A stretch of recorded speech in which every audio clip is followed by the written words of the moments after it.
Good evening, everyone. Welcome to the Thursday night segment of The Outer Realm. We are broadcasting live here on the United Public Radio Network, 107.7 FM and 105.3 FM from beautiful New Orleans. This evening's segment is partially sponsored by the good folks over at Folgers Coffee. So thank you, Folgers. Tonight we will welcome Carl Cookson and Hamilton White from the hit TV series The Lost Relics of the Knights Templar back to the show. They will be discussing their experiences. They're going to be showing us relics. They're going to be telling us what's coming up next. It's going to be a lot of fun because I have a lot of stuff in the works right now. So please remember, if you want to participate in tonight's show, you're going to have to head over to the UFO Paranormal Radio YouTube page. Subscribe if you haven't. And that's where you're going to be able to interact with Amelia and I this evening, and of course, our guests. But the show will be simultaneously going on several different of the network's pages.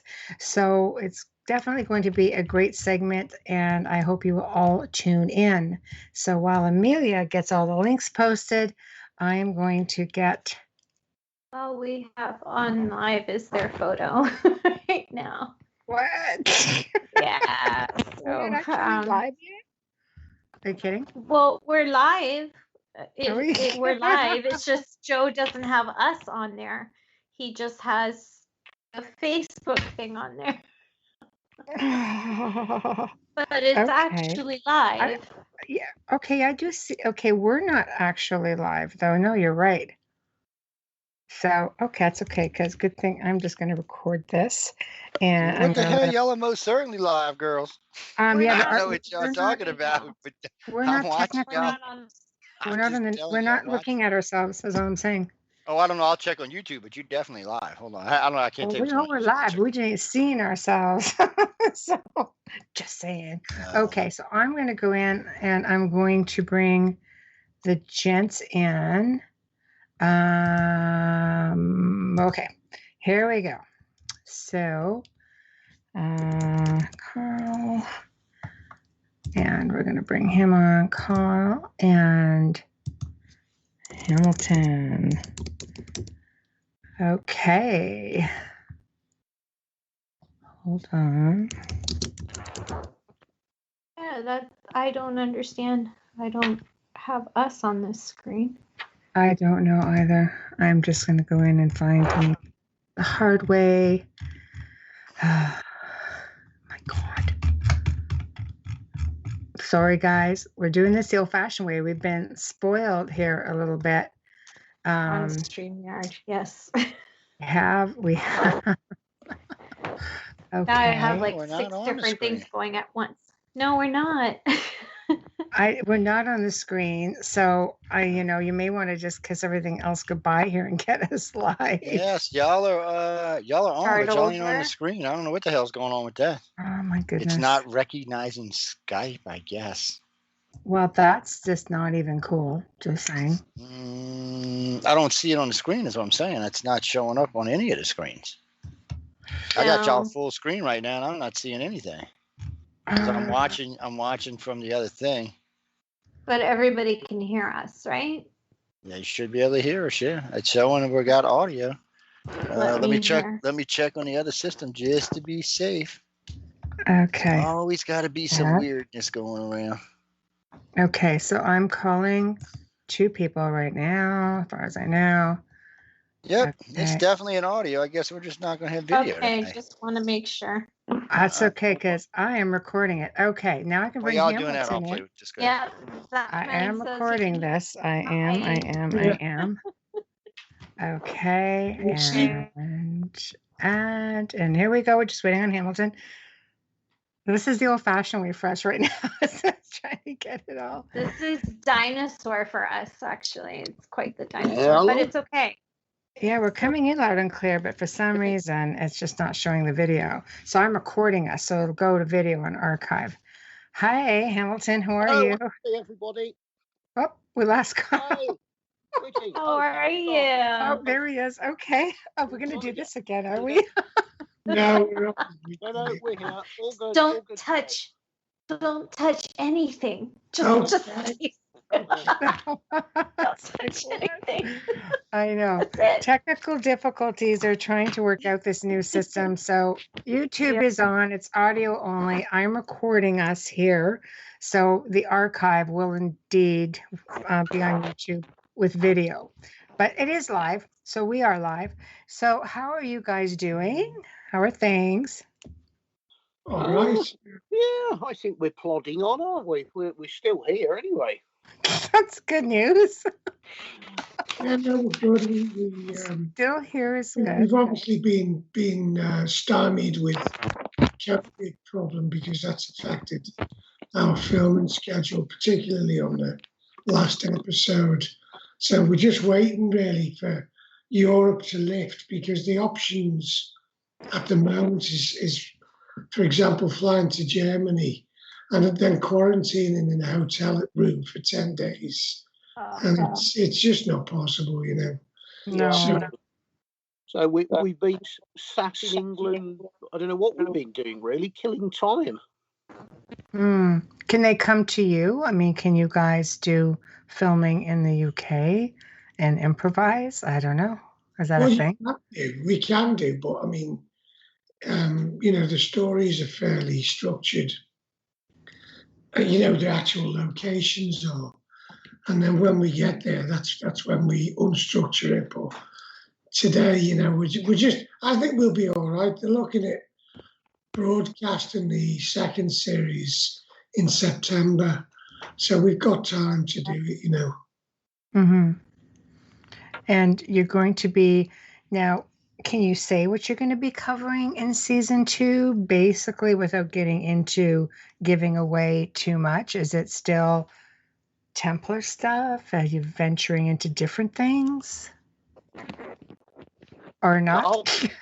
Or maybe just no? No, Michelle. What's happened there? Joe, what are you doing? Stop What are you it. doing, Joe? Going on? What's happened there? What the heck is this? What's going on? I don't know, but I'm sitting down in a kitchen. Oh my gosh. Can we just Yeah, if I'm in a watch kitchen, this? I'm usually at a stove. I'm not usually on my knees. It's like a Disney character, isn't it? Oh my God. You know, it's funny because a friend of mine in Cornwall actually calls me Disney. It's funny that you said that. I thought you could have Oh got my a cave or a den or something, but you know, it's like a contemporary house. It's like you're in Bel Air somewhere. It's It's not my ridiculous. style at all. It's just not my ridiculous. taste at all, actually. No offense to anyone who has this. Can you like do something? Seriously, I feel like a Muppet. Yeah. Oh, Yeah, I not think far we've off. totally disappeared. I can't now see anybody or anything. Hang on this call. We see you. Oh, do you? Well, right. I don't see Just leave it then. I anybody can't except see- myself. Really? Okay, All I see is myself in this cartoon kitchen. Well, That's that's your ridiculous. dominating the screen. Okay, click on where it says at the top, it says together. Just click it down to grid view. I don't know what he's doing. Okay, I think he's right, trying to get the video live. Yeah, Okay. click grid view. Hamilton's I gone. can't even get it. It is on grid. Is it on grid view? Oh, No. I see what. It Click says together down mode. and go to grid view. I don't know what he's Thank doing. you. There we go. Hello. Did you click on grid view, Hamilton? I can see So Hamilton email- sitting next to you now in your kitchen. Oh, Is he? what on earth? I'll make you dinner. Have a seat. Oh, it's just like, I've got a Mars bar. I don't even like a Mars bar. No, once you eat my Stop cooking, you'll teasing. never eat chocolate like that again. it looks like the Last Supper, but only 2 turned up. Okay, as long as, can everybody see everybody? I just I have need to double wine. check I that. don't want to touch anything. Okay, Would you but like at the to top, wine? do you see a little icon that says together view up at the left, right? Yeah. Or the left, right, the top left? It's me being French, the left, right. No. Yeah, nothing happens. Absolutely nothing happens at all. Zero. Okay, because there's something that shows grid view or it shows together view, but if you click on it and scroll down, it'll bring you to something called grid view. You click on it, and then we're all looking at each other again. Or you could just be gone. No. If I click on that button, it takes me to a screen that says supportsky.com. Do you need help? No. No. If I click on the thing that says grid view, nothing happens at all. Oh, there you are. Yeah, We see you, but Now are the you seeing screen is us? on the table. Okay, as long as you can see us, yeah? I think Well, we I just can leave it as still it see is. the table with It's an ugly kitchen. But You might want to okay, change that. because if you look at the top, there's the icons. You'll see you see yourself in a square on the right, yeah, and if you scroll to the left, there's this little square or whatever little icons, and it should say Together View. yeah. Okay, so click on that little square instead of Together Mode, and click on. Just scroll down to one that says Grid View, and it'll take you out of that. Click on that little arrow right beside the person. There's a little add person there I've too. got it. Oh yeah, we're back. I'm back. Okay. Do you want me to why don't you guys hang up and let me call you right back? How about that? I can And- see everyone. Okay, so Hamilton, do you want me to, you hang up and I'll call you right back and bring Yeah, you do in? you want to try that? Because I just can't make it do anything at all. Okay, you hang up, I'll okay, call do you that. right back. Bring me back in. Okay. Okay, well, I promise. Okay, so we're going to try this again. Good grief. He's there. Nope. Okay, so I'm going to come I'm in. all right. You don't need to call me. Hamilton, free add. Okay, we're going to try this again. Everybody's probably going, what the hell? It's not always like this, only with these guys. I'm past the Hey, point of camera. needing wine. I'm like at the point where I need cognac. Okay, Okay. there we go. See, I've got some if you need some, Amelia. the I chaos would love only it. happens with you guys. I'm just 3 saying. fingers right now. 3 Normal- fingers, Carl. Seriously. Okay. Normally we Okay. run like a well-oiled machine. I don't know what you guys are just Well, doing. maybe it's something to do with the modern technology you're experimenting with. I don't know, but I know. Thanks for that, Joe. Type's modern. Okay. So we were on season 2. You're not really able to say what we're doing because that's like top secret. So we'll let that go. And tell us what you guys have been up to aside from that. I know you're on social media a lot. You've got different projects on the go. Yeah, I mean, I have a job on the other side of this world as well, which is my commercial property side of life. But it's been challenging, with COVID because our business is hotel. pubs Oh and my. restaurants.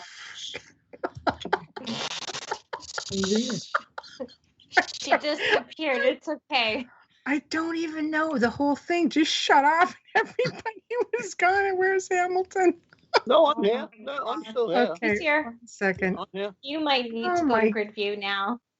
So Carl was telling us about his job on the other side of the world Okay. while Yeah. you ghosted us. Well, I'm just saying it's been tough, because I have commercial property interests, and it's pubs, hotels, and restaurants, and they're the very big sector that's been decimated with all the restrictions. So I've been impoverished the last year with no money coming in. Why Yeah. am I laughing? Maybe you It's can like, sell one of you know those what? 50 Ferraris that you've got going there. Well, Yeah. Pay the rent. I was going to say, people, don't believe that. He's doing all right. He's not starving. You're going to have everybody all worried about you now. They'll start a GoFundMe page for Carl. Go find me, Carl, starving. just want some, just send me dinner over or something, No, it has been tough, but actually, we're coming out of it now. It looks like it's starting to open up, and it's not just the business side of things. It's everyone's been down with it. The whole thing's been a bit of a very dark cloud over the place. Mhm. So it's been tough, and people. I think people have learned to cook again because of this. Because all the restaurants are closed.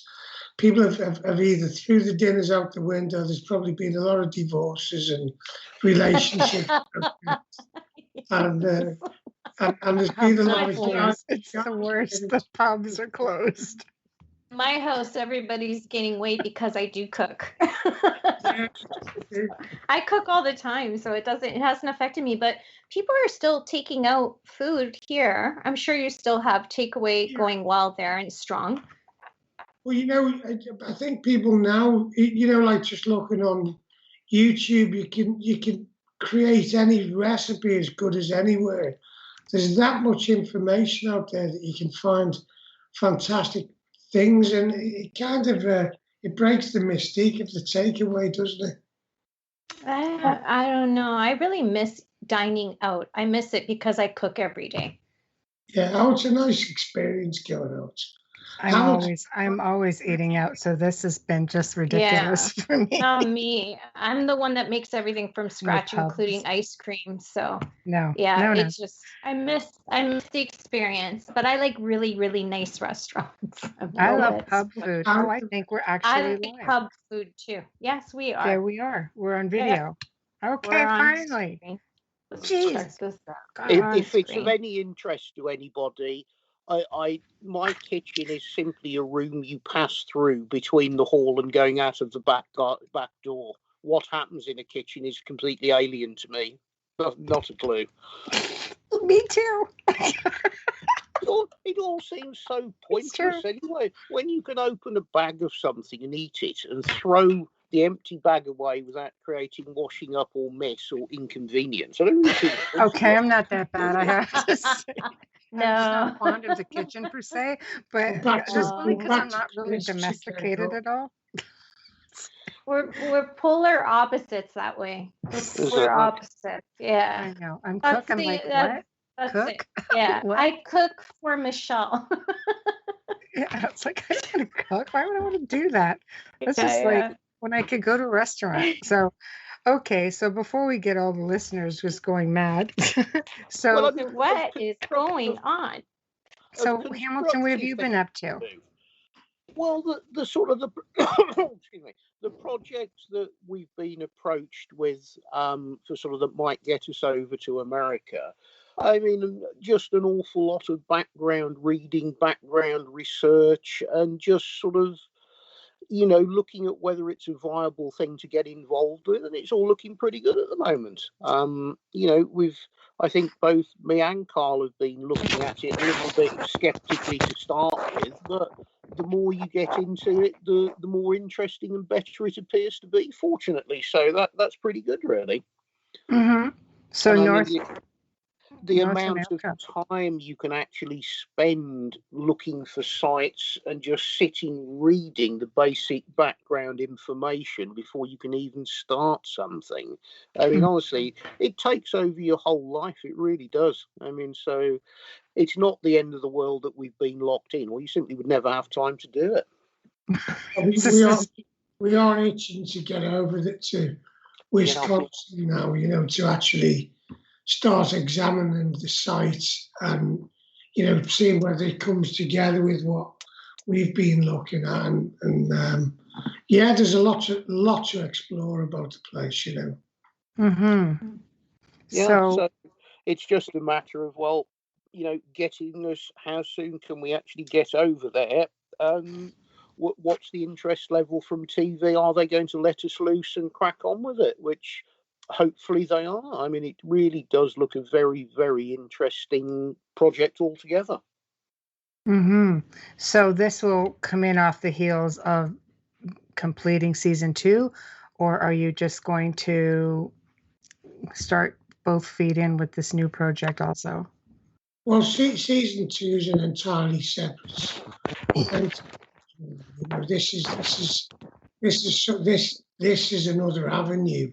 Mm-hmm. Or be dealt with and treated with the same sort of level of detail and excitement that we've, kind of put together with Lost Relics 1 and hopefully Lost 2 or whatever it's called.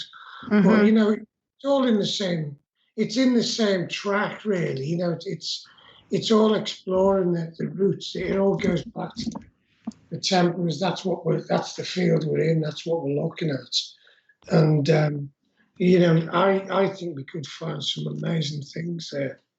Yeah, there's been an awful lot written over the years about who was coming to America prior to Columbus, and very clearly somebody was. Mm-hmm. But, why should there be something in the middle of a forest in Wisconsin that is completely alien? It doesn't look to be a Native American Indian construction.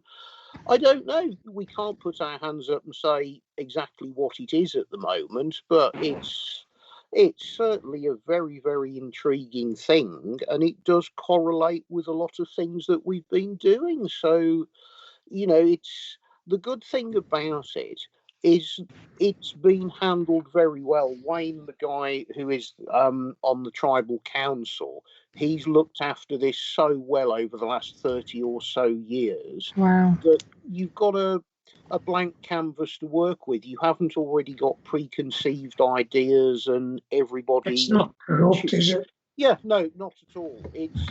It can be gone about quite forensically without any sort of preconceived ideas from anybody else, which is exactly what you want. And it's really good. It really is. I'm impressed with that. So basically you're dealing with, an out-of-place artifact, so to speak, that there's no rhyme or reason for it to just be there. No, totally illogical. I mean, it makes no sense at all. But when you start looking and investigating and you find out a little bit of some of the Native American Indian legends that's all passed through oral tradition and, other little carved stones and things that are around, it certainly is something that needs looking at it really going through properly. Because if there ever was a bit of evidence that might just justify some of these rumours, this is very good. It really is quite compelling.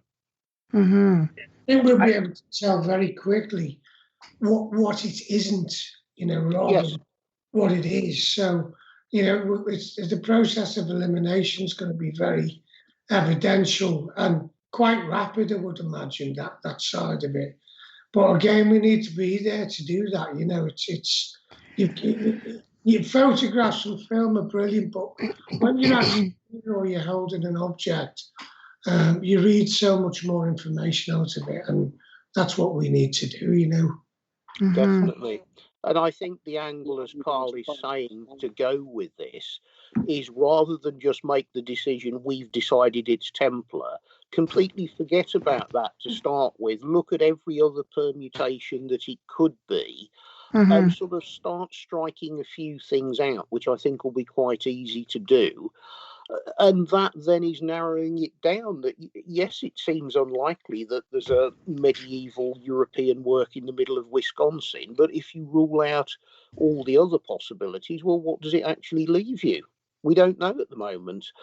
But certainly the carvings on the structure are fascinating, and supposedly there's some other carvings elsewhere on the site that we haven't seen pictures of yet. We've got to get ourselves into, where is it we're flying to? Is it Milwaukee we're flying to, is it? So we're told to Wisconsin. Yeah. Right? Yeah, that's extraordinary. But I mean, there's so much speculation about the Templars coming to North America, coming in from the East Coast, coming in as far as the Hudson Bay, even and downward. Let's face it, all the way to South America, apparently. And so, I think they made their way here. You almost expect that it would have been a thing after, they were all rounded up in 1307. But you don't expect it beforehand. So the dates, I think, will be really interesting to see. It might not be beforehand. It might predate the time when they were arrested. Or post date. Sorry. We need to see that. But it's the idea of them going to America or the Americas is not surprising at all, really, to us. It would have been, they as merchants, which they were, on a very sophisticated level, always looking for new horizons for trade, as well as crusades. They had to fund crusades. Yes. And they were, really heavily invested in the whole commercial enterprise of, bartering and swapping, buying and selling and offering services. And, they could have easily found out through Viking law that there was lands, west of the Scottish or British Isles. As we were talking about the other day, if you sail a ship to the Americas or a boat, you're always only 200 miles from land. So it's not that an unformidable task to actually do it. If the Vikings possibly did it. Oh, they did, yeah. Why couldn't Templars, with their advanced knowledge, they could engage and employ the best navigators. They could have funded the logistics of a trip like that, and the actual motivation for them to do it. Well, what greater prize than a new land, a continent? That would have been a holy grail in its own right, to discover the continent of America, and to take that. And then when if they'd got there, yeah, they're going to encounter tribes people. But the Templars weren't stupid. They were fantastic diplomats, really merchant traders, and they would have very quickly realised that the best way to survive and succeed over there is to offer peace and trading opportunities with these tribal people. So you can easily see it coming together. Because we were talking with Wayne, and he said, the tribes people, then they could have easily summoned 20, 30, 40, 50,000 warriors if they needed to expel an invader. So the fact is, if it does transpire that they are Templar buildings, they've been produced by permission and cooperation with the tribes people. It's not going to be just a case of, we've turned up, we're going to set our stall out here, It would make sense because we do have here in Eastern Canada pretty much, throughout the same area that Henry Sinclair was supposed to have come through. There is a Viking settlement there. Yeah. And we know they made it through. There's so many different ways to get here. And once you make it here across the ocean, you just hit the St. Lawrence River and you go down and you come right into the mainland very easily and along the coast. So definitely, expert navigators, they definitely, like you say, had the money to fund anything. They didn't have to look to be funded by anyone. So I guess the key is, how many times did they come over? Because there's so many different things now that people speculate, just like the alleged lighthouse in Rhode Island, which they thought was Viking, and it's starting to look like it was more Templar, and there's a lot of little different markers. If you think about Normandy in France, that was a Viking stronghold. They raided that, eventually took root in Normandy, and became Normans, and became French as we would look at them. But they were Vikings. So that knowledge that they had, the navigational knowledge of the places they'd been, that would have transferred into that part of the world, and the nobility would have been part of that, because they would have eventually become regional nobility. And that you can easily see, with the Templars being of French noble origin, how that information could have, infused within the order. And they wanted to take advantage of that. Yeah, absolutely. Well, you've got other angles to look at as well, because the sort of the Norse people were heading really out west, because that was where the richest cod fishing grounds were. But totally separately, the the French fishermen from around the Brittany area, they were fishing the same cod banks at the same times as the Vikings was. And when you start doing a little bit of research, as you say, going down the St. Lawrence River, there's all manner of stories and mythology about the French and how Montreal was set up going back way, way before Columbus. You know, there's legends from Wales about Prince Madoc in the, very early part of the 12th century, supposedly making voyages over to the west to a new world. So, I mean, it's not only Templars, there are other nationalities, and not cultures, but other groups of people that it's certainly worth having a look at their stories, because whoever it was, somebody has got themselves down through the St. Lawrence into the Great Lakes, and then they've still had to cross, I don't know, probably 150 miles by foot to end up in the middle of Wisconsin, so just the whole story is quite fascinating.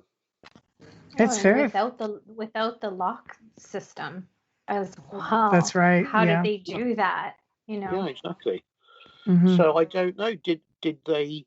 When you look at where the tribal settlements were in what you'd now say is Wisconsin, going back to the Templar period or the Viking period, the main settlement there was at Green Bay, right on where the sort of river comes in off the Great Lakes. And really, that was the settlement. So if you made land and rolled into a settlement, well, it's still, you're looking at totally uncharted areas going any further to the west. And where were they going? Were they trying to go even further west? Or I don't know, the whole thing is just a complete scratch the head and try and work it out. There isn't an answer at the moment. It's not like they could portage a ship across Wisconsin. Not unless you were Ragnar. Apparently he could. Or Metatron. When the Templars went to Tomar, they took smaller boats up the Tagus to go inland with shallow drafted boats. So they were well used to working out what kind of craft was required to go through different waterways. And maybe they traded canoes or anything. It's all possible. It's the only way you could carry something across, when you think about it, is with a canoe. I mean, yeah, it's what the pioneers did. A bit bigger. Because no, it's definitely fascinating. There's markers and such everywhere. You just sort of see little bits and pieces that turn up here and there, and I think I researched some of that years ago, just, for another show, basically. And it was fascinating to me, the things that it's just academics, academia just looks at it and doesn't think twice about it. Like I said, the lighthouse in Rhode Island. No, that's the Vikings. No. No, it's just no. Sorry, wrong. But then you start looking at everything. I mean, and anybody who actually does proper research, I think would have, now they're starting to look at it a little bit differently, but it's almost as though it takes a group of people, like such as yourself and Dr. Kathleen Ann Ball and Sean Williamson and the whole North American, Team Templar North America. They're delving into this, bringing everything to light with everybody on board. And hopefully you're going to get, people looking at it and saying, you know what? Yes, you're correct. It's almost like we've talked about this in the last show. If you're not part of a club, it just doesn't matter. Right? Yeah. Who cares if you have the find of the century like a Tomar Hoard? Doesn't matter. No one's paying attention. Yeah.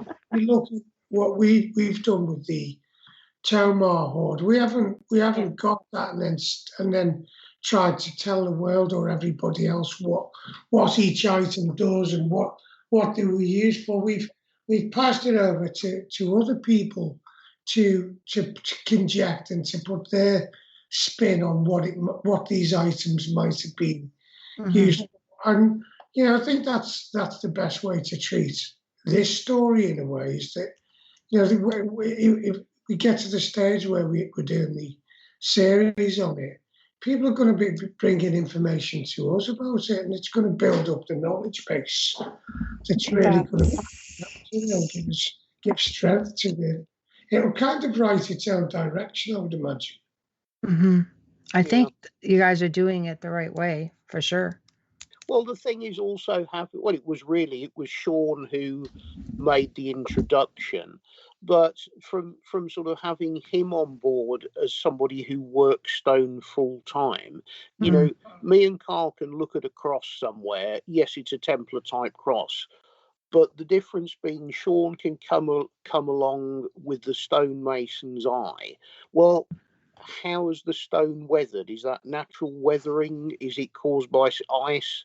How is it carved? Is it chiseled? Is it ground? Is it picked like the method the Viking carved with?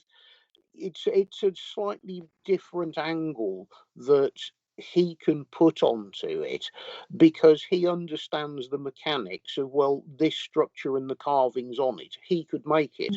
So he can look at it from the stonemason's eye and the sort of the aging of the stones and understanding the climate conditions and how granite would degrade, and look at, is that 300 years worth of decay? Is it 1,000 years worth of decay? Again, we don't know till we can get him there. So basically, it's just a matter of, working with different minds of shall we say, in their own top of their, respective fields, and seeing what they can bring to the table to validate, what you guys need validated. Yeah, I mean, it's funny when you think how we first did about this. Well, we met Wayne in Scotland when we was filming. Sean, sorry. Pardon me. Sorry, Sean. The delusional, it's all the food he's not getting. He's starving. Goes to the brain after a while. It was great because we were filming up in Scotland, and we were actually staying in this fantastic little castle called Kilmartin Castle. It was brilliant. We had the whole castle to ourselves. They rent this castle out, the couple that own it, and it's kind of, they've done a really nice job on it. It's like a boutique house, castle, hotel. It's not massive. Nice. And they brought a resident chef in for us, because you come back. Well, it was brilliant though, because you're coming back after like a 12-hour film, and then you get home and you're like, what's cooking? And a nice meal to stick to your bones. And then fortunately, I brought up a case of red wine. Very nice. Hamilton brought some whiskey with him. And we spent, quite a few nights with Sean talking about what he's done and what we were doing.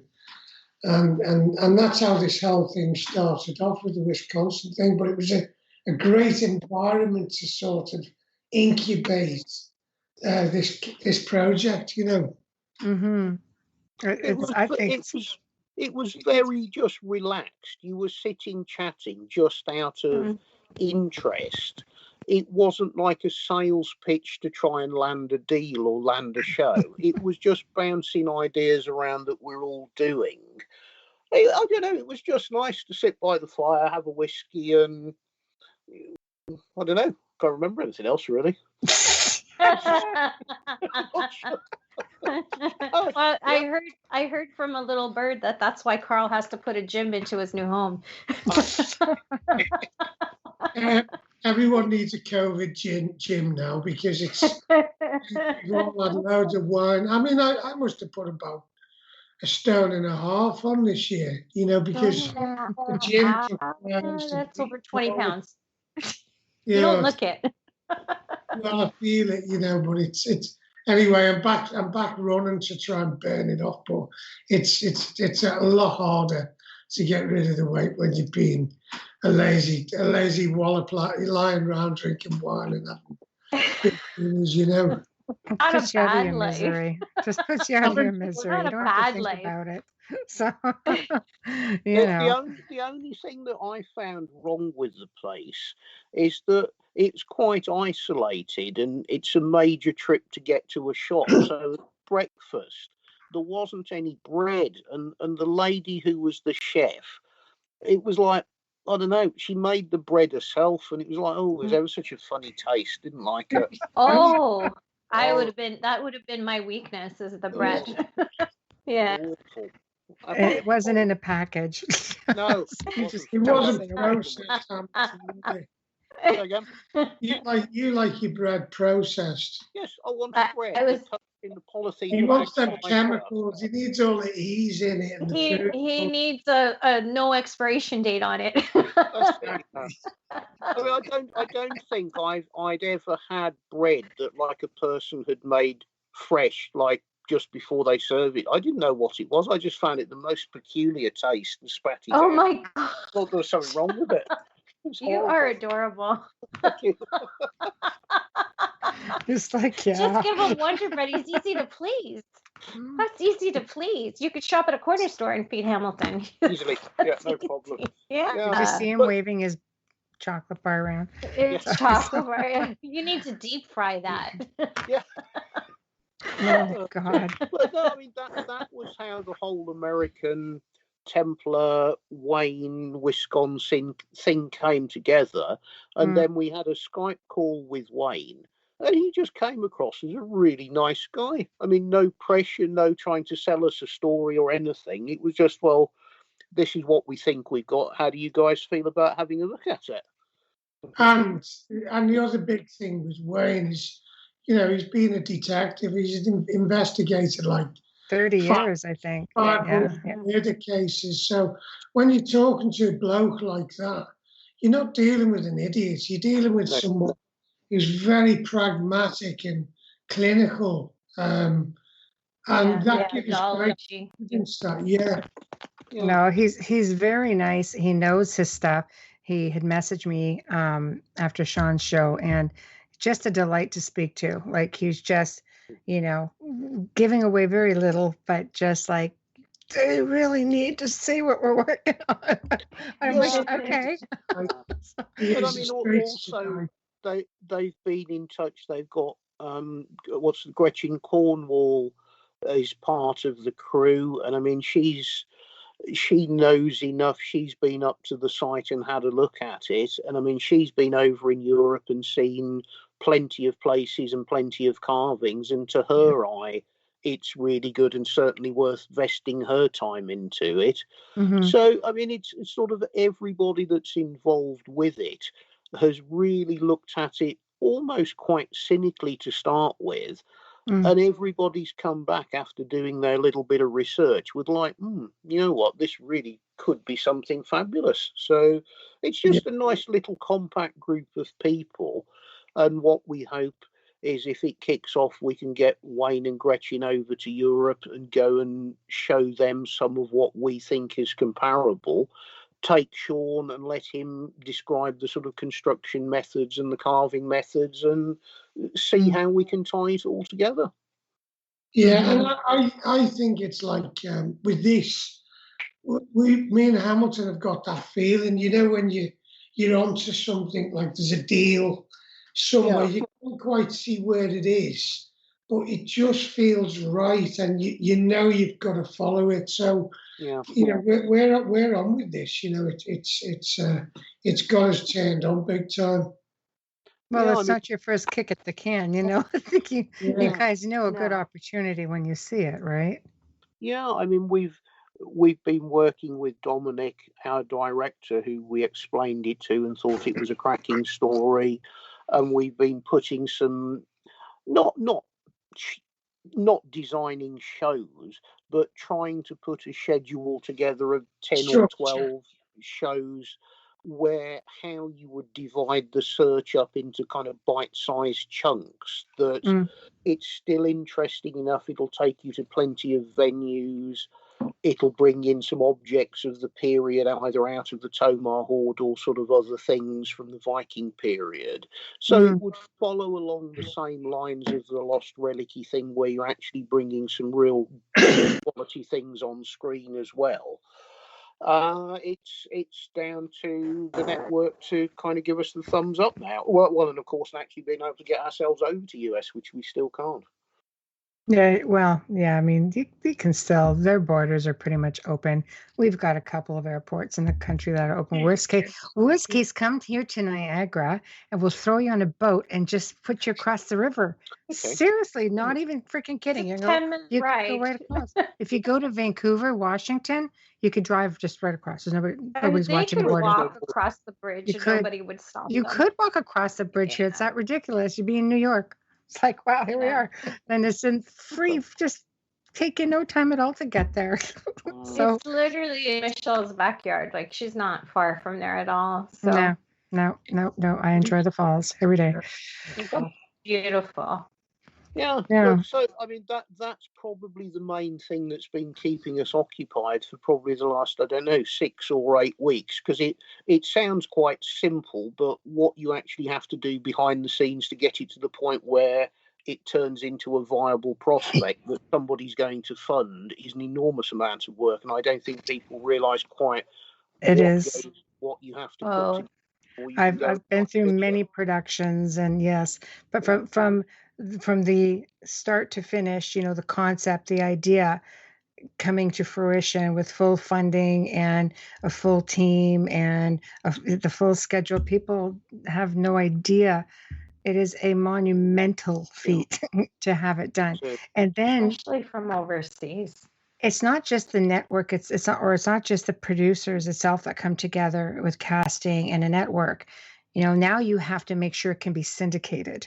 Because if it can't be syndicated, everybody, even the syndication companies, like in your case, Discovery picked you up, then they had to agree for season 2. It's like, yes, we'll syndicate it. So now all of a sudden it's a thing. It's just very convoluted. Everybody has to agree, which is usually UK, United States, and Canada. Yeah. Those are your 3 main players. Yeah. And I don't think it's as easy now. Going back, I think there were TV executives who could just say yes or no and commission a series. But I think these days it goes to somebody's committee, then up the food chain to the accountants, then up to the marketing people. And there isn't a person who can just actually go, that's a great idea, let's do it anymore, unfortunately. No, not anymore. And but it's an adventure. In the meantime, you get to just keep researching it. And you get to just keep looking and doing your homework. That's half the fun. Definitely. I mean, it's been an opportunity to start looking at some of the Viking voyages and what they were doing, which, I think we knew a little bit about, but certainly not as much as we do now. And just putting it together, looking at what Viking constructions are left, what they were doing with stonework. It's just a very interesting kind of intellectually stimulating thing to do. I mean, actually, when we were filming series 2, we can't really tell you what we were doing with it. But what's interesting is all these different eras and cultures and parts of history. Everything feeds and weaves into each other.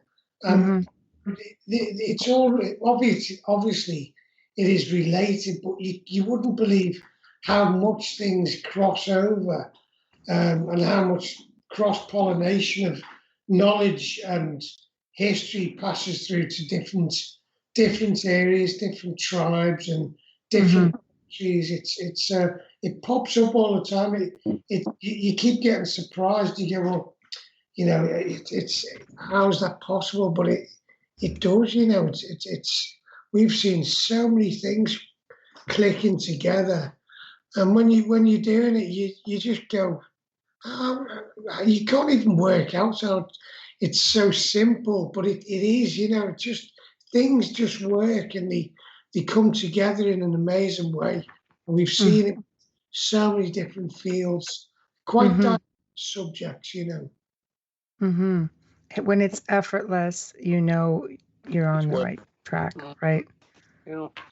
Yeah, I mean, we can't really talk about what was in the programs, but if you go on the Facebook group, you can see a photograph of just about everywhere we've been from every angle. We have. I love the pictures that you guys post. I love those pictures. Yeah, it was good. I mean, I have to say, I really like going up into the Pyrenees, up into the mountains. I thought that was just fabulous. Crossing over from the French side up into the Pyrenees around just some of the really quiet valleys. That really did it for me. They could have just left me there. I could still be there now quite happily. There's no need for me to come home. I thought it was glorious. There's only homemade bread there, though, Hamilton.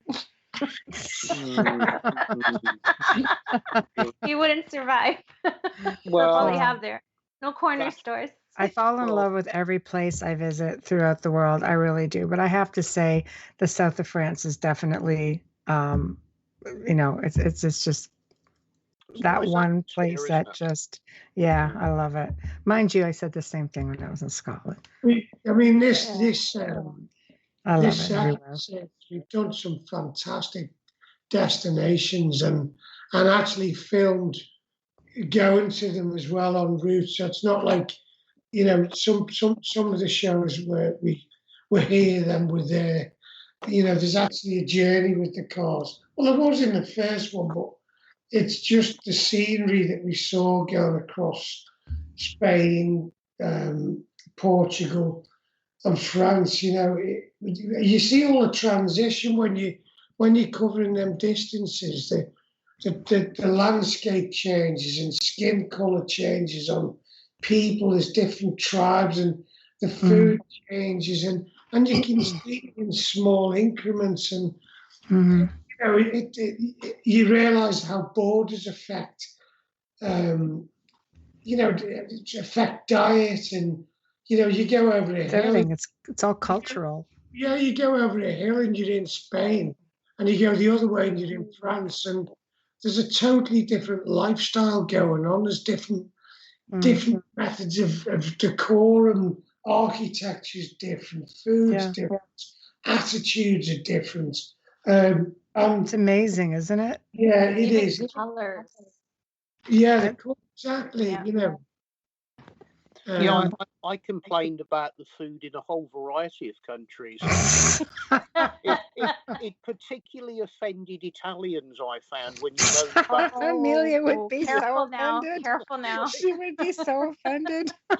Nah, I'd make you a burger if that's what made you happy. Slap it on the frying pan. I make good burgers. Okay, but I can do that. I don't just cook Italian. I can make you a burger if you want, or a roast, whatever. Yeah, burger would be good. I'm probably the only Italian that rarely eats pasta, so. Okay. Yeah, I'm there with you. I'm not a pasta fan. The other thing that I think probably works, because the locations are spectacular, the way that even the simplest drones now can get the most fabulous quality filming, although we'd kind of got the most basic equipment, some of the shots just look like proper big budget Hollywood films from a helicopter, because you've got the drone chasing the car through the hills, or you're spoiling the mystique now. It's fabulous. It's really good. We were supposed to have like a €6 million copter following us with big cameras. You just told everyone it's a Walmart drone. I mean, you're ruining the job. Yeah, you don't need to do that anymore. It's so nice and simple. Easy on the budget. Yeah, no, it is. I mean, it does add a lot more dynamic to the actual, shots come together. Even with putting GoPros on cars inside and outside, and we have to sometimes we have to go down the road about 3 times or 4 times sometimes to film it from a different angle. I think you get fed up with that, don't you, Hamilton? Oh, it drives me bonkers. Repetition. Yeah. Can you say that again? Walk by, put your hand up, do the hero shot. Oh my God. You say that back in a up different just a way? little bit. Hamilton does a lovely hair shot. God. That's tedious. That's tedious for sure. Well, the thing is, they're not going to use it anyway. I mean, it's just completely pointless, So, yeah, whatever, guys. Walk in the door. Throw the door open. Come in like you mean business. Look serious. That's why it's better when you have reenactments. You have other actors doing it for you. Exactly. Yeah, I want a double. Take her. I don't care if she looks nothing like me. Just take her. Exactly. I was thinking the whiskey, but that's okay. I'm hoping an action man version out of me and Hamilton. Yeah. Robert's character or something like, where you can buy his clothes with put his hat on, and you can buy my little brown leather jacket and that, Just film from behind.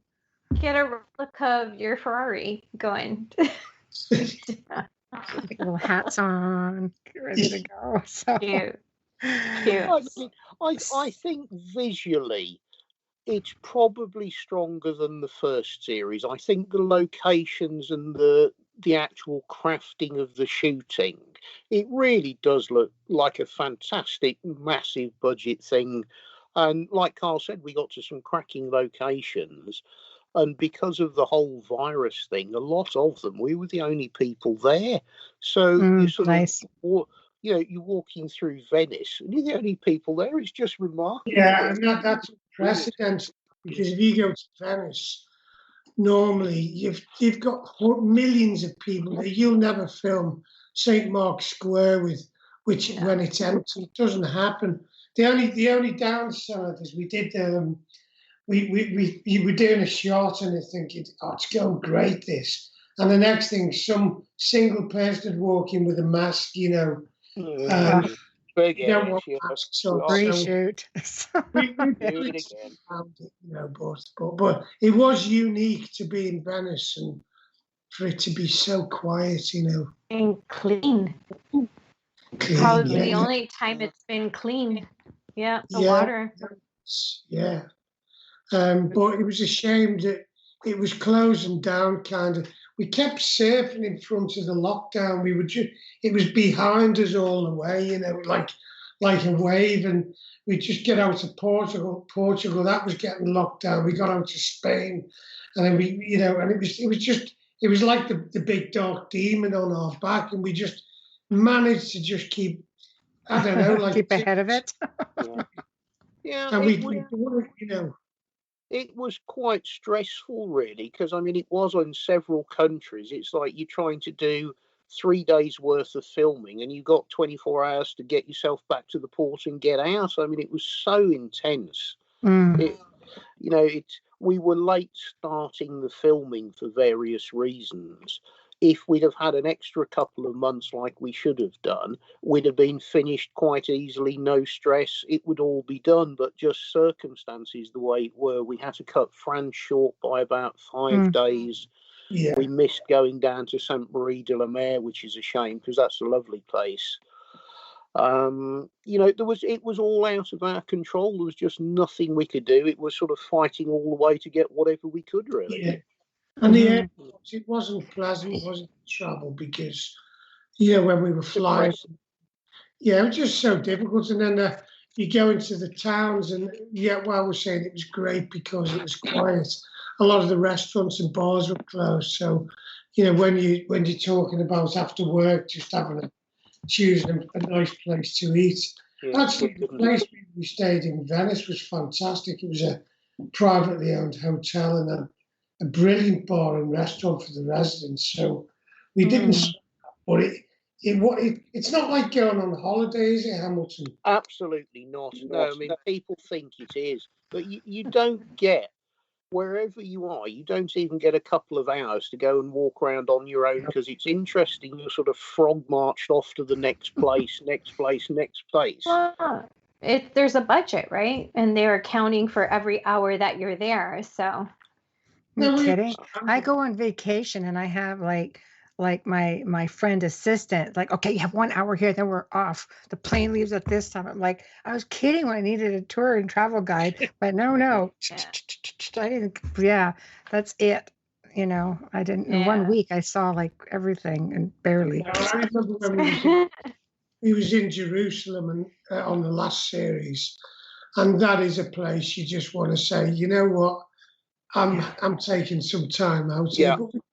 But what a place! I mean, you know, you are in a tube when you're doing this, and you know you've got a work schedule, and you're driving past, and go, oh, I want to go up to that village, or I want to go down to Galilee, the Sea of Galilee, or I mean, it's probably one of the most incredible places, Israel, in the world. You know, to explore.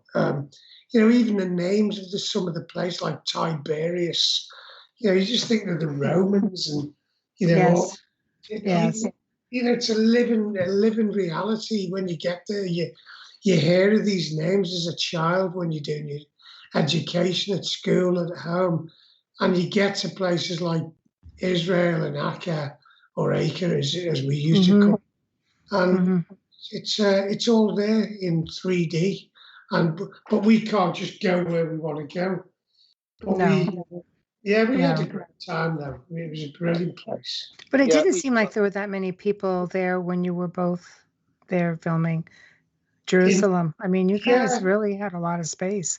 Like, you know, when you were up on top of the Temple Mount, like there really wasn't that many people. I was surprised. I agree with you. I'm trying to think why that was, because that was pre-COVID, wasn't it, Hamilton? Yeah, I don't know. Jerusalem was pretty close. Didn't seem to have many tourists in. I don't know if it was the time of the year, or I don't know, but certainly up on Temple Mount it was relatively quiet. Yeah, it sure was. Looking at your pictures, I'm like, wow, you guys really lucked out with that. Because usually it's like jam-packed. You know, you're like sardines. Definitely a place to go back to, and actually go back as a proper tourist and go and see the sights, because it's great, really good. I'm trying to think where else was good. Where else are the other places? My brain's gone empty. It's late at night. It was good. So you decided you got your ebook out also, and that is pretty amazing. Well, how has that been received? To be quite honest, I've no idea, because you know the stuff gets the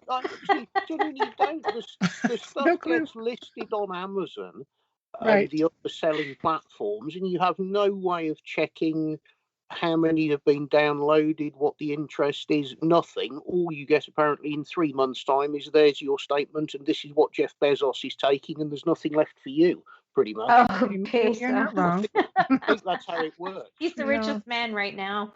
Yeah, he's got a fantastic system. It really is. Absolutely.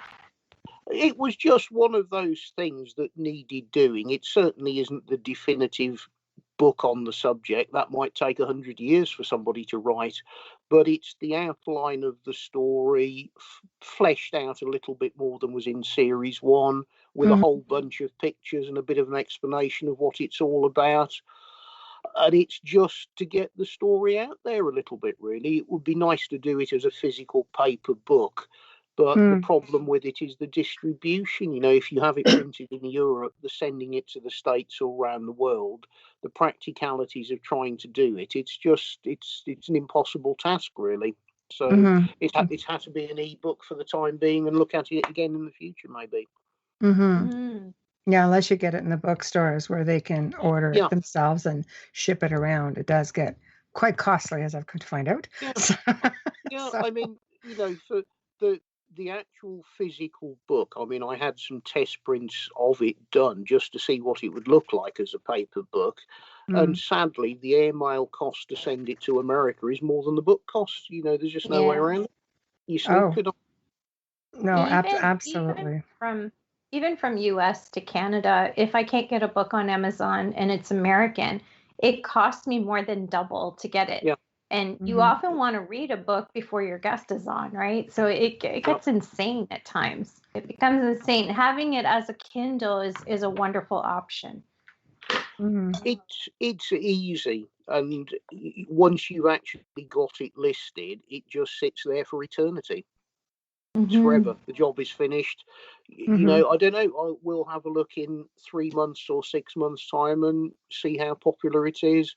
Honestly, couldn't even guess. I have no idea at all. You just can't check. No, it's Joe. You have to wait for the statements. You might be able to print it, put it in print, and sell it on the network eventually when the show's international. Well, that would have to be the way you would need to do it, I think, as part of the show and bring it in under the show format. Because then if you got some support from whatever the network is or the production company, you've got far more chance of actually getting a distributor, because that's the difficult part. It's not the writing it or physically producing it. It's getting someone who can flash it around the world for you is the problem. So, it's expensive, the good old postage. I mean, I'm glad it's done. It's not ideal, but it looks okay. It's the first attempt I've done at getting something like that. Oh, looks great. Looks great. So you guys have some relics to share with everyone. Who wants to get started? Come on. Show and tell. That's not Folgers. What is that? So that's 10 minutes to Folgers. That's lemon. Okay. All right. We'll let that go. He's doing it again. Stop it. Stop it. That's okay. I want royalties. Yeah, I mean, there's loads of things. You know, we've got quite a lot of choice really when we're looking at what to bring on, and I picked 3 items that they're not like what we call a rock star items. You know, the rock star items are chalices and swords and helmets, and everyone wants them. But actually, it's some of the other ones that tell another story and a different side to the temples and what they were at. So the first one I want to show you is the amethyst. This is very difficult for me to see what you can see here, but it's a hexagon shaped amethyst vessel. Wow. With lancets on each side they look like a saint or an apostle in each section. And underneath on this, there's a bezel here. And on each facet, on one, you've got a Templar cross. And then the next one, you've got the Chi-Rho. And it repeats itself. And then underneath, there's like the flower of life symbol. Wow. You're looking at, first of all, yet again, an exquisitely carved item, which, you know, the people think, the Templars, they were brutes, they were, you know, just warriors, and they went into battle, and that's what they did. They had, you know, a creative, artistic appreciation for the arts and an understanding for fine, you know, art history and materials and again, we don't know what it was used for, but it's amethyst. It's highly decoratively carved, and it's been done by an artisan that really knows what they're doing. It's quite heavy actually. What are we talking about? It's about 2.5 inches height by the diameter of an inch and a half. It's not, you know, it's been bored out in the center, and the inside of it is really highly polished and very precise. It's almost as if it's been on a lathe and they machined it, but it was hand done. Like, yeah, it might have been done on a lathe. You know, they did have sort of lathe systems, tools to do, but the outside, I don't know whether if we can get some light on it. Let me just see if would that have been difficult to work with, because I know with the chalice it would have been almost impossible to carve. A lot softer than obsidian. Yes. I don't know if you can see anything. Yeah, we can see that. Yeah, wow. That's gorgeous. Wow. That's I very, wonder very if they used it detailed. as a candle holder. Wow, that's beautiful. I'm suspected it may be more for something like oils or something like that. Yeah. But it's curious again, isn't it? It's a hexagon that they've used. Yes. You know, so the hex always comes in.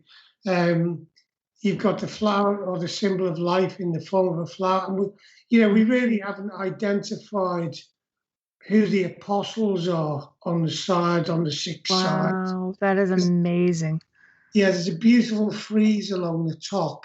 And then, as I said, on the chamfered bezel, there's there's a Templar cross. I don't know whether you can see that. Oh yeah, absolutely. And you get the chai row. Yeah. I'm terrible. I'd put a candle in there. No, that's the thing would just sit there. No, sit and be admired. It's another one we were thinking of doing a Franklin limited edition resin copy for. Right. Yeah. So you can have shots. And then you can put a candle in it. And then you can put a candle in it. As well. Then you can put a candle in it. Yeah. When it's resin. Well, we'd sell it with the top, and you could have M&Ms in it or something like that. Skittles. Hamilton could put his chocolate bar in it. That's not enough for Skittles, though. I need something a little bit bigger. Okay. Jelly beans. Yeah. Yeah. That is an amazing piece. That is an amazing piece. Beautiful. Thank you for sharing. That's one of the pieces that it might actually predate the Templar period, because there are not many, but there are a few pieces that are sort of Byzantine that we're pretty sure were taken from Byzantine in 1204. And it's not impossible that could be 7th, 8th century, possibly. It just has the feel of being older than the Crusader period. And at that time, it really was the sort of the pinnacle of the Byzantine Empire, where they had their craftsmanship was probably the finest in that part of the world. And there's some agate vessels, again, very typical of Byzantine craftsmanship. Yes. Oh my gosh. I'm going to fall in love right now. That's beautiful. That's inlaid with a gold Templar cross. Wow. And I mean, it's beautiful. You can't hold it by the handles. They're that delicate, and we're scared of holding it by the handles because, it's absolutely beautiful. It's stunning. Wow. That's beautiful. It's again, another fantastic piece. And once again, it shows that the Templars were really appreciated, craftsmanship. Which piece is it, Carl? I can't actually see a thing. This is the one with the two. This is the one with the two ears on it. Okay. The little ethos type vessel. Yeah. It's agate, isn't it? Agate. It's black agate, and again, that one is one of the pieces that I suspect is a little bit earlier, and then the actual Templar crosses inlaid in gold were probably put in the 12th century when they took possession of it, or 12th, 13th century. But no, that's a very, very nice quality thing. Really good little piece. That is very, very delicate. There was this one, Hamilton. This is beautiful. This is another one with a chai row gold. Oh my gosh! Center. Look at that. And then on the side, it's difficult to see, but there's I see them interspersed with the chai row and the Templar cross. Wow! Again, that's beautiful. Exquisitely beautiful, highly, prized items with, we don't know what they were used for, but, they weren't used by brutes. These are sophisticated people who had taste and style, and, they appreciated all these things, and it's evident here. It's not, it's there to see. It's not all just about swords and swimming. No. flagons of ale and whatnot. Well, if you think about it, Templars came from all walks of life, and they brought their skills with them. Yeah. There was a place for everyone within the order. And you look at just some of the pieces you guys own, and that is essentially a prime example and proof that there were like amazing artisans and all of that, Well, within the order. Not only the artisans themselves, the general appreciation throughout the whole order of what was quality and what you'd perceive as fine quality art in those days. Mm-hmm. Because sort of 99% of the people in the world at that time were making do with the most basic bricks or wooden bowls and wooden vessels. Mm-hmm. It was just inconceivable for the normal man of that period to be able to have luxury items. The world didn't work like that. It was subsistence, or you made it yourself. The tiny proportion of society that was able to buy that type of item, you really looking at sort of church level money or regal, definitely. The average. I mean, most people had wooden food bowls. You'd have wooden vessels because wood is ubiquitous, and it doesn't take big skills to do that. But you just look at how delicate they are, and they still manage to withstand the test of time. They exist, right? Well, that's the thing. They exist, and really, firstly, they shouldn't, because they're so delicate. Mm-hmm. It's wherever they've been since they were manufactured, whatever countries they've passed through before they ended up in Portugal, whoever has had them throughout their whole existence has always valued them. Nobody has done anything careless, because I mean, honestly, you'd only need to knock that off the floor and the handle's gone. I mean, they are so delicate. It's they've been appreciated throughout however many ownerships they've had over the last 1,000 or so years. No, they're amazing. Look like pieces they would use for anointing oils. Especially the double-handed one. That's just something in a ritual. On the amethyst one, it is quite possible that there's a lid missing off this. A gold lid. We've got an item with a lid that simulates the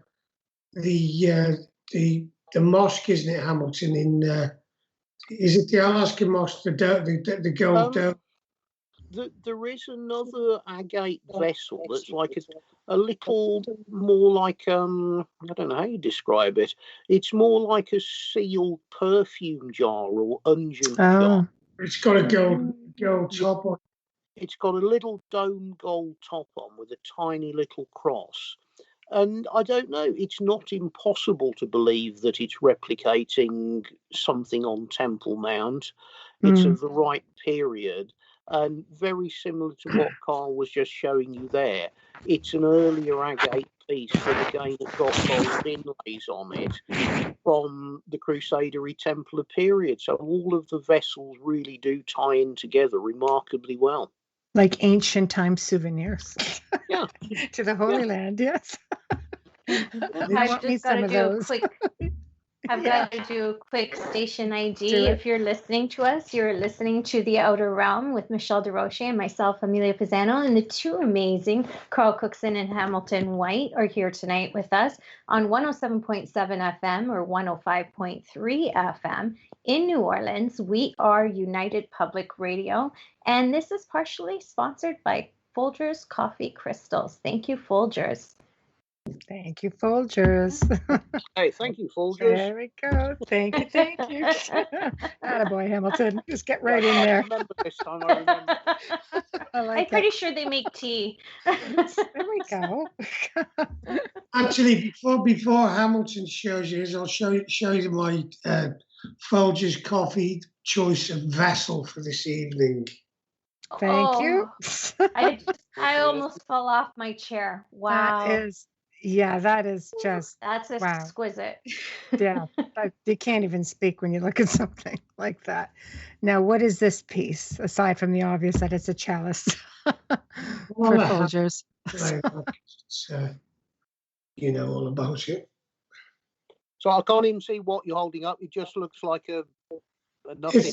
It's the chalice. You know, the one that we referred to with the chalice held by the character in Short Cathedrals at Melchizedek. The one we're under contract not to show on screen before the program gets bought. No, that one. No. It's This another one. This one holds. This one. No, that was Hamilton. That's the same one. That, last time when we showed it, and I said, "You all right with showing it on the other show?" It's the same one. I've lost track. And we're special, so we get to see it along with 2 million other people. So. I can't actually see. Honestly, I can see nothing on my screen at all other than a little tiny picture of me. And I've gone. Am I? No. Oh, you're going to have to replicate those hats on your site as well and sell them. Yeah, talking about products that go with shows. I was just killing time before you rang us up and sprung up on one of the Facebook messages on one of the Oak Island pages or groups. There's a guy who actually makes Oak Island scenes out of Lego. I mean, it's just astonishing. That's gotta have it's you know what? We're in a pandemic. People are stuck at home. We're getting creative. So, next thing you know, they'll be making chalices with Lego. Or locked up. I would love to see a Lego version of me and Carl. That would be fantastic. I don't know if there's any small children with Lego, but or maybe bobbleheads. That could be a thing with a little chalice and a little hat. Yeah, there's got to be creative people. If somebody has dreamt up doing Oak Island in Lego, I think they ought to do me and Carl and some kind of car holding a chalice. That ought to be a competition for you. Simpsons character. That's it. Can I make a suggestion, Hamilton? You should write a children's book and your adventures together of you and Carl towards, geared towards children so they can learn about the history. Minus the wine and the whiskey, though. Yes.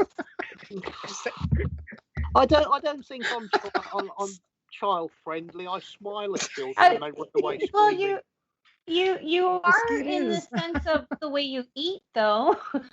I can associate on that level. Yeah, you can associate. Hamilton's always said to me he likes children, but he couldn't eat a full one. Can't eat children. I don't understand. You probably could if you really worked at it. Just saying.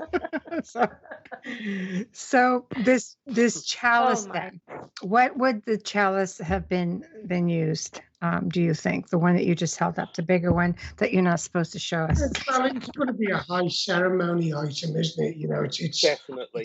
It's going to be a main event item. That's the big guns. You pull that out when there's something big going on. We think those kind of items were only ever shown to initiates and were not, because the Templars didn't really, like the Sharola in Tomar, that wasn't a church for the public. It was a temple for the Templars, and the public never were allowed into that. It was only initiates. So, likewise with that chalice, I would imagine it's just been for investitures or initiations or whatever they were used for. Held liquid and not powder. It's a cup, so it's evidence on that, but it's not stained the inside of that. So you might think maybe it held water, maybe it held white wine or something clear. So you can see from the actual interior of it, it's as pure as the outside. And what is it made out of, do you think? It's a marble. It's a marble. White marble. Yeah, it's gone matte over the time, because you see marble in houses on modern, floors. If they're walked on for a small amount of time, they go matte. So yeah, it's quite dull, the actual surface finish. I would imagine in the day when it was made, it was highly polished. Oh, it's still completely exquisite. Really is.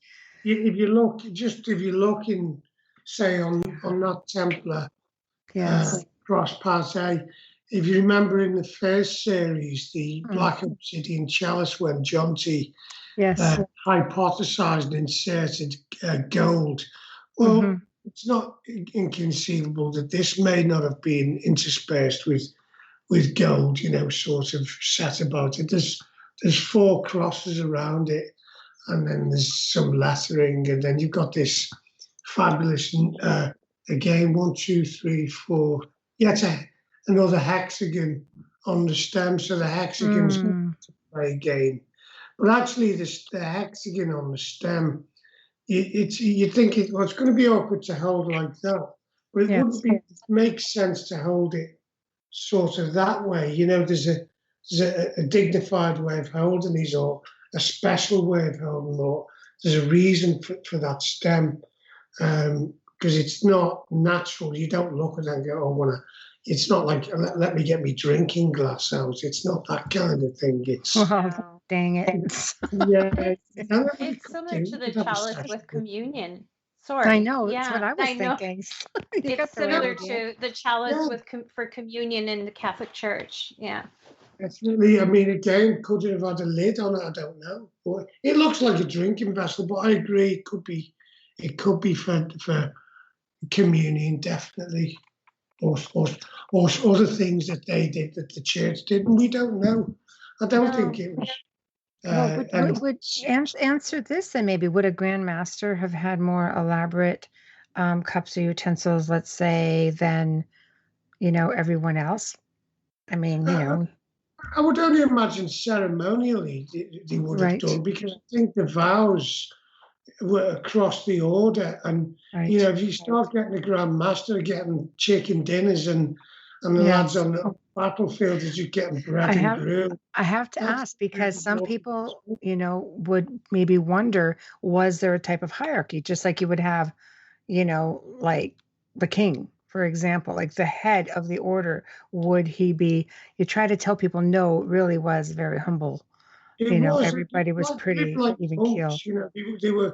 They lived like monks, and when you talk about just for example, the accommodation when they lived in a keep in a castle or that, they would have just had a chair and a bit of a fire. They wouldn't have had fancy furniture or items. They'd have had coffers and chests to store important chattels in, and sword boxes. But they didn't say, "Oh, let's get some nice lighting, torches," and everything was practical. And we need a carpet. Let's get an Orbison carpet. They wasn't into that sort of stuff. And if a Grand Master was seen to be having fine wines and dishing out rubbish wines to his lower minions, I think that would completely discredit and completely destroy any credibility for the integrity. I'm sure the guys at the top lived as pious and as humble, modest life as minimalists, basically. Pardon? Minimalists.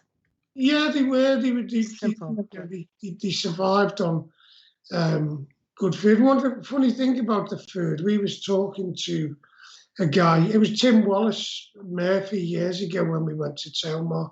He said one of the things the Templars were, they used to live longer than a lot of the general population, and people speculated why. And one of the things he said was they always meticulously washed their hands before food. It was almost ritualistic. It wasn't just, I'm just washing them to keep clean. It's ceremonially, and because like when you get a shower or a bath, and you come out and you just I know your body's clean, but it's more than that.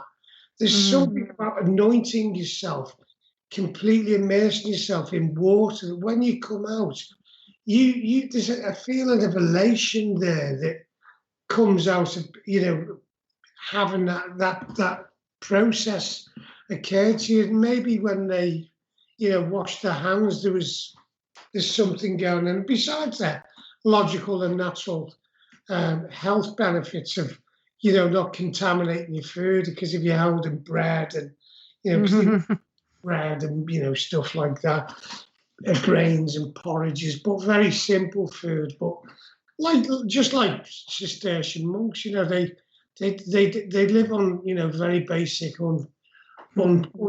uncorrupted food.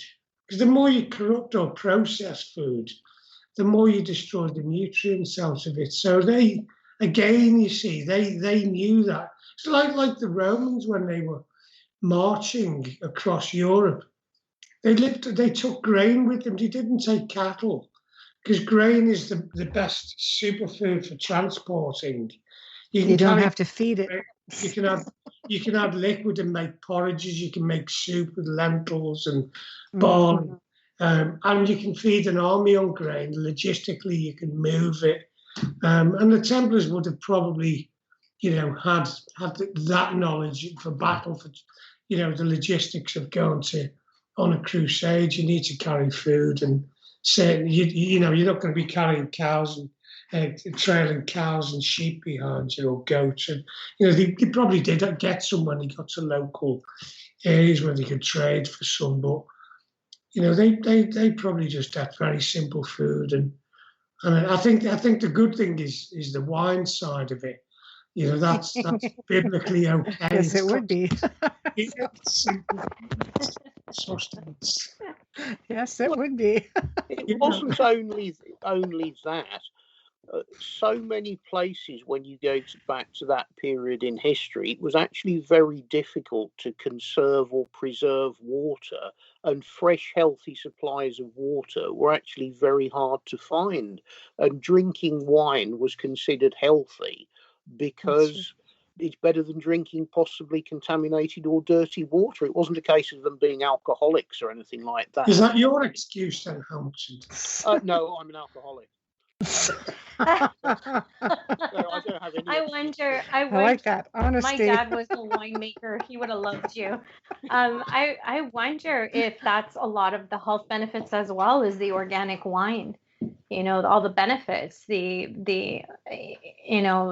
just the red grapes right there, and yeah. Well, some of the oldest vineyards and the oldest sort of continual use of vineyards actually goes back to the Templar period. You've got some specific vineyards in the Lebanon which date to the Templars, and you've got some vineyards in Cyprus, and they're still making exactly the same blend of wine. Yeah, Cypriot wines. And they're not really like what you would call the normal wine we're just drinking. They're more like sort of sherry type wine, sort of fortified wines. But it's the same recipes, the same soils and types of grapes that we used the thick end of 1,000 years ago. So they understood. And they were cultivated. I think it's the Bekaa Valley, down in the sort of Lebanon area. But I did actually get somebody to find out for me, with my own curiosity, and I did order a crate of I forget what I think it's called Chateau Moussard, but somebody actually drank it, so I haven't got any left. Oh, that's what happens when you share. You just have to get another one. You have to hoard it. This was something we did actually suggest in various of the shows, that wouldn't it be fun if we could actually do something where you almost had a 12th century Templar meal? Can we find out what they were eating, what they were drinking, and do it as a little bit of a recreation? We thought that would be a real great fun thing to do. It would be. I filmed a show about that based on, my genre of stuff. And it was nice because the whole meal was served. I was like, this is great. So, I think it would be great to do something where you're going back in time and do a full reenactment. Definitely. We've bounced so many ideas across of what we thought would come across brilliantly, but not everybody shares our views. But I don't know, maybe we can do it in something else, maybe. No, we have to wait till you hit like season 5, then you get a little bit more creative control. So you can do whatever you want. Yeah, well, I want to do a traditional meal in America, so I can just go to McDonald's and stay there for a week. Oh, I can't eat at McDonald's. You don't want to eat at McDonald's. Why not? Not in any country. Sorry, McDonald's. Not that I would ever take that sponsorship. There's a time and place for McDonald's. I mean, I don't eat them all the time, but when I do have one now and again, I love them. And I'll tell you what is amazing is their breakfast sandwiches. Yeah, those are all right. You're killing me right now. Oh, you're all killing me. Oh, God, no. Really? Actually, fast food in Europe is considerably different than here. When my daughter lived in Australia, they were changing, even the produce had to be changed every single day. Nothing could sit more than literally 24 hours. And, you don't get fuel injected chicken, as I call it, fuel injected meat, all these hormones. You really actually get good food. So I was sort of amazed eating on the run. It was just like, this is actually not too bad. I'm sure, like you said, in Europe it's a little bit different because I know standards my are much cousin different. my cousin from Rome actually preferred McDonald's here to there. I said, see, because it's all the the fuel injected and all the fuel injected whatever. Well, that's not me. Yeah. I'm sorry. I shouldn't say that. And we could probably be sued. I know you could put but you could put a French fry in your car, and a year later it's still there. Yeah. No, exactly. That's what's so good about it. They are good. I'm not gonna lie. I love the French fries there. The French fries and a milkshake, but they have to go together. You got to dip them. And they're packaged, right, Hamilton? It's perfect. Just throw it away. Anything in a package. I don't know. It's funny because I remember when McDonald's first came to England, I used to have an army surplus store in this seaside resort called Southport. And, English people for lunch, you go to the chip shop and you get fish and chips, and you get a bag of chips that big. You're like weighing 4 pounds, and a bag of chips then was about, I don't know, I'm guessing like 15 pence a bag. McDonald's opened up and you got this little packet of like six skinny chips in for 30 pence. I get the extra large. They're going to go bust, and they've got no chance that'll survive. And I was so wrong. They did. Look at them now. They're very tasty. Their French fries are tasty. They are. Yeah, their French fries are tasty. It's fast food. There's a great time and place for it. And if you live on it every day, you're going to die young. But if you use it correctly, it's good stuff. It's fine. It's not that bad at all. It's tasty. Well, you could fuel your car. Keep going, Michelle. I don't think we're not getting sued at all. I don't think of it like. I won't even let this episode on YouTube if we keep it up. It's already there. Copyright. Bing, bing, bing, bing. I don't think of it in those terms, because, you say, oh, you eat too much McDonald's, you're going to die young. Well, have you ever heard any story about somebody on their deathbed kind of saying, oh, I wish I'd had some more lettuce? No, you haven't, and you never will. Okay, we'll give you that one, Hamilton. I have to agree with you. My point. But there's lettuce on that burger. Not on mine. I always have them plain. No, it's funny. My son went to said fast food place and ordered a burger, and it came back and it just had the lettuce and all the garnishes. So basically, he goes, "Oh, is this what they call essence of meat?" He had to go back and say, "May I please have the rest?" He forgot to put the patties in. This would be an essence of burger. May I please have rest? It'd be great. So, Wow. yeah, it's good times. It's good times. So, what's next then for you guys as we count down to the end of the show? All this great fast food talk. Now we're gonna have to get something. You've got to get out to Germany and Austria and another place before, as soon as possible to finish that off. And then, fingers crossed, we're coming over to your neck of the woods to start doing a bit of a teaser shoot and a week of exploratory work on the Wisconsin site. And that's what we're looking forward to doing, but we have got other projects on as well, but really we can't discuss them at the moment. No, that's okay. I got little tidbits of it. We can wait. Not really, but we will.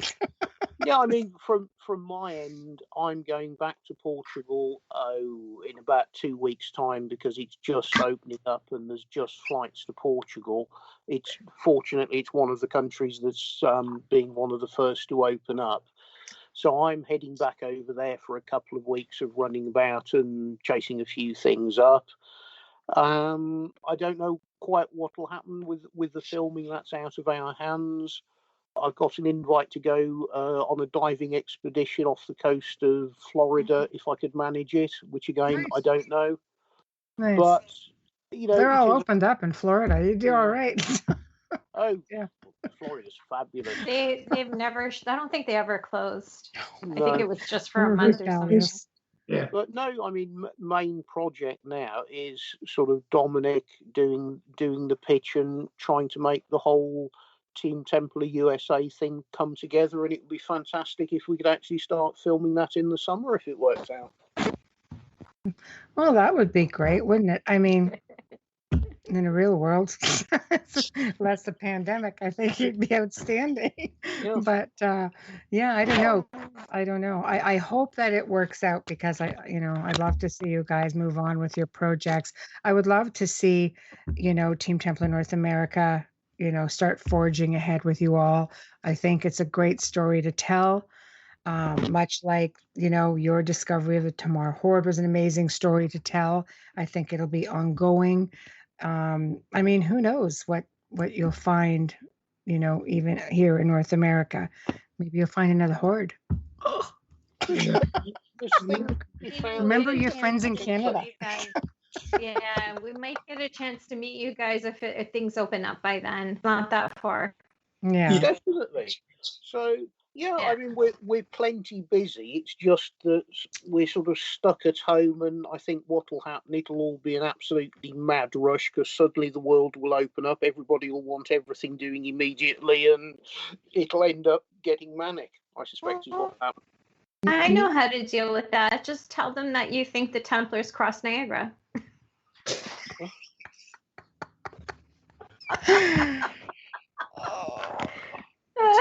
We'll just float you down the river. It's okay. Actually, if we could float you down towards Lake Erie up to Lake Huron and make your way all the way to Wisconsin that way. You never have to touch land. Portage your way across.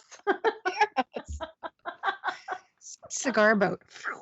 This is like a Ferrari on water. So. Yeah. Yeah. I might actually be able to arrange that, actually. Someone who's got one of those puppies. Yeah. Yeah, I like the cigar boats. Fantastic. Great. You got one Carl. He's ready. He's in.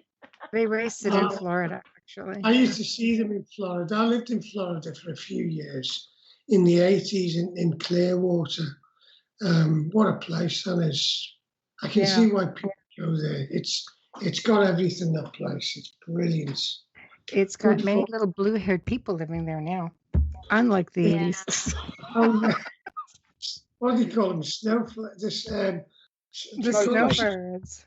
Snowbirds. Some people will say snowbirds. Other people will say zombie apocalypse. Some people will say there's all kinds of different. I'm just repeating what I heard. They call them the pale ones. Yeah. Yeah, there we go. So send the heat mail to the producer, not me. Just relaying things I've heard.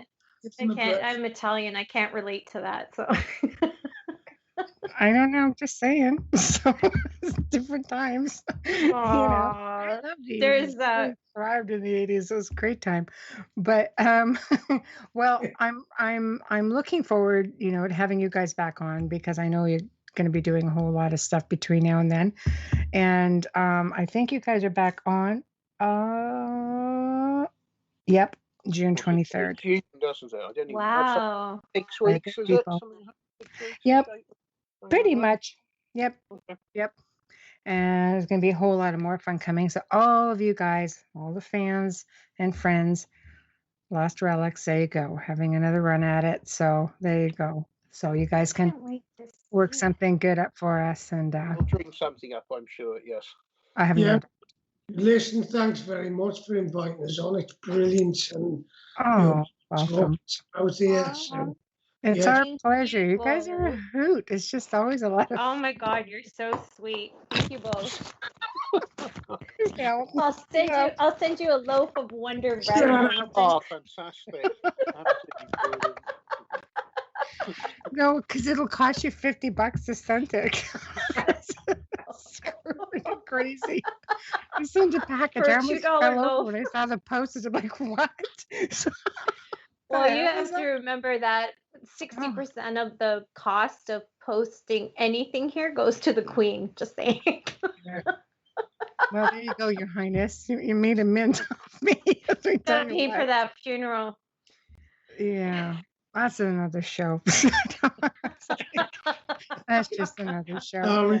We could go there, couldn't we? We could. Very, very easily. Yeah. I know. We'll leave that right there. But guys, thank you for coming on, and I'm looking forward to your posts. So I do watch them when they come up. I've not been on social media a whole lot lately, just trying to, get onto lighter feelings. Just That's good. So much fun. See you again, guys, and thanks again. Thank you. Thanks for everyone for listening. Really appreciate it. Nice one. Yeah, take care, everyone. All right, guys. Bye. Take care. Bye. Well, we have come to the end of another fantastic segment here on the Outer Realm. Guys are amazing. Big thank you to them. It's always such a pleasure having them on. It's always a lot of fun. Everything is just in fun. Nothing personal. Again, sorry, send the hate mail to the producer. But huge thank you to Folgers Coffee for partially sponsoring tonight's show. Hopefully they'll have a drink in that chalice. Anyway, big thank you to Joe. And please remember to stop by the UFO Paranormal Radio Network and on YouTube, along with UFO Gods and Extraterrestrials, a new channel by the network. Subscribe and you get double the fun. While you're at it, please feel free to go to our group page on the Outer Realm and also on Instagram. If you are interested in being on the show, and I'm really getting a lot of emails right now, so I apologize. It does take me a little bit of time to get to everyone, but just message us at the outerrealmcontact@gmail.com, the outerrealmcontact@gmail.com. If you want to see a guest on, if you're interested in perhaps joining us, let us know. Please know we are booking into the end of the year. So tune in next week as we welcome two more amazing guests. Wednesday night brings Morgan Daimler back to the show, and she will be discussing fairies and pagan portals. And oh my gosh, there's just like a wealth of information on it. Yeah, people have requested her back. She's back. Thursday night is the return of Payne Andoff. He'll be discussing alien abductions, astral projection, and a whole lot more. Wow. So in the meantime, you guys behave yourselves, and Amelia and I thank you for tuning in. Especially a big thank you to those in chat. Have a good night and a fantastic, safe weekend. Thank you. Good night.